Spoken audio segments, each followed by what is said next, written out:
Today I will explain to you how to fold stand-up paddleboard. It is a fin with such a base. Here is a close-up view.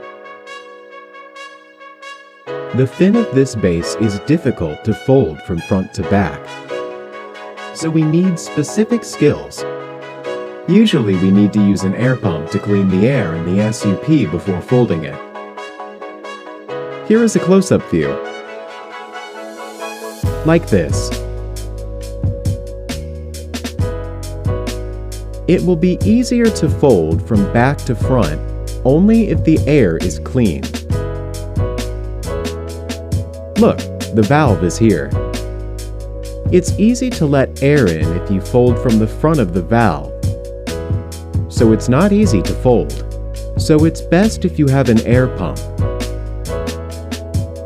Then start to fold from back to front, according to the position of the tail of the SUP. Leave room for the fin to fold. Fold from the back to the front 2 times, 3 times, 4 times, 5 times, 6 times. This is the easiest way to fold from back to front. If you do not have an air pump, next is the folding method without an air pump. To get the air out, you need to fold it from front to back. There is a specific skill.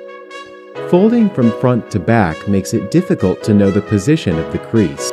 When folded to the position of the fin, it cannot continue to fold. At this time, fold the fin in the opposite direction. Finally, fold the 2 sides like a quilt. Then, tie it up with a rope. The fastener goes in from the back and goes out from the front.